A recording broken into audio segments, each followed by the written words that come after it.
પીઆઈને phone કરીને એવું કહો કે જિગ્નેશભાઈ એવું કીધું છે કે તમારા એસીપી નહીં આવે ત્યાં સુધી હું પોલીસ સ્ટેશન નહીં છોડું. આવું એમને જાણ થાય લઈને પોલીસ કમિશનરના બંગલાએ જઈશ, એમના ઘરે કચેરીએ નહીં. આવું જિગ્નેશભાઈ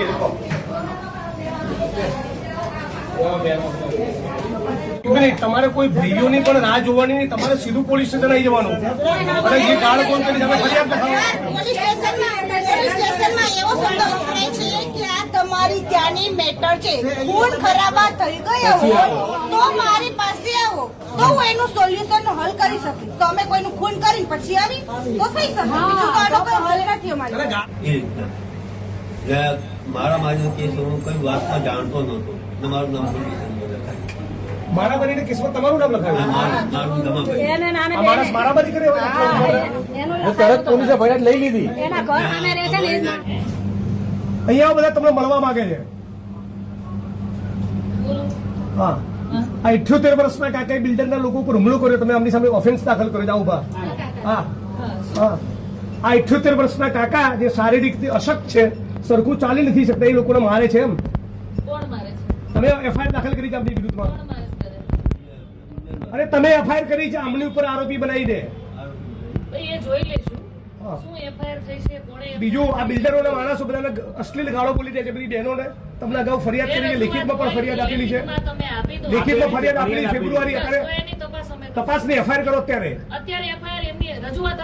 અત્યારે હાલ જ એફઆઈઆર દાખલ કરો કે ગાળો બોલી છે તમને અશ્લીલ બોલી છે.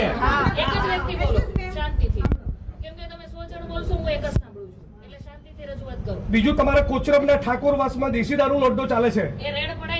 બીજું બાબુ ઠાકોરનો બીજો કોચરબમાં દારૂનો અડ્ડો ચાલે છે. ત્રીજો અડ્ડો ચાલે છે ઇંગ્લિશનો ઝાલાનો. ચોથો ચાલે છે કોચરબમાં ભીલવાસનો. કેમ ચાલે છે એ જવાબ પૂછવા આવે છે. કેમ દારૂના અડ્ડા ચાલે છે?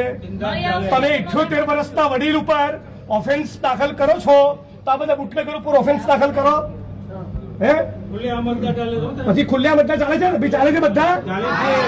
હા, પછી વિશાલ મહેતાનો અડ્ડો ચાલે છે. કેમ અડ્ડા ચાલે છે? જવાબ આપો. આજે અત્યારે બધું બંધ કરાવો. કોણ છે એનો વહીવટદાર?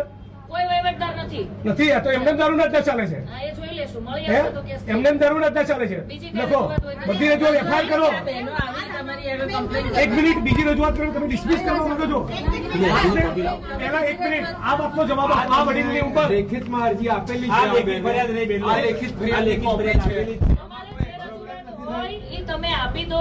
રજૂઆત એક જ એફઆઈઆર દાખલ કરો. જ્યાં દારૂ વેચાતો હશે ત્યાં મળી આવશે તો કેસ કરશું. બિલ્ડરના મળે ત્યાં સુધી કોઈ ફરિયાદ થઈ નથી. કાલ સવારે મને ફરિયાદ નહીં જોઈએ. તમારા જ્યુરિસ્ડિક્શનમાં દારૂ અડ્ડા મને લાગે છે તમારા ડીસીપીને મારે કહેવું પડશે. તમારા પોલીસ ઇન્સ્પેક્ટરને સમજાઈ નથી રહ્યું ઓફેન્સ દાખલ કરવાનું. સ્ત્રીઓને અશ્લીલ ગાળો બોલવી એ ફોજદારી ગુનાનું કૃત્ય ના કહેવાય. બિલ્ડરોના માણસોને બીજું ખબર પડી એટલે 78 વર્ષના કાકાને ઉપર ઓફેન્સ દાખલ કરી છે. તમે જે એમનો ગુનો દાખલ કરવાની જો સૂચના ન આપી હોય અને 20 દારૂના અડ્ડાનું લિસ્ટ હું જાહેર કરવાનો છું. તમારે ન કરવું હોય તો ડીસીપી ને ત્યાં જવું. તમે મને ના પાડી દો તો હાલ ફોન મૂકીને ડીસીપી ને કહું. ના અત્યારે હાલ તમે પેલા પાલડી પીએને તમે સૂચના આપો. 5 ફેબ્રુઆરીથી ફરિયાદ આપી છે, એફઆઈઆર કરે. એમાં હું એફઆઈઆર ની કોપી લઈને પછી જઈશ. તમે એમને આદેશ કરો. તમારાથી ન થઈ શકે તો મને પ્રેમથી ના પાડો તો સીપી ના ઘેર જવું, ઓફિસ નહીં જવું, ઘરે જઈશ. નીકળજો. અને બેન આપણને એકદમ વિનંતી અને શિસ્ત ભાષામાં કહું છું, આવતીકાલ સાંજનો સૂર્ય અસ્ત થાય ત્યાં સુધી તમારા જ્યુરિસ્ડિક્શનમાં દારૂ જુગારની એક વસ્તુ મનાવી બધાની વચ્ચે કહું છું 4 તારીખે 11 વાગે ડીસીપી જોન સાથની કચેરીએ તમારા સસ્પેન્શનની માગણી લઈ જઈશ. હું કહું એટલે કરવું જ. Take it be seriously. અને કોઈ પણ માણસ તમારો સ્ટાફ ઊંચા અવાજમાં બિલકુલ વાત ના કરે. કેમ જિગ્નેશભાઈ આવ્યા હતા, કોઈ ટણી બની ના જોઈએ. ઓકે, દાદા આવી ગયા.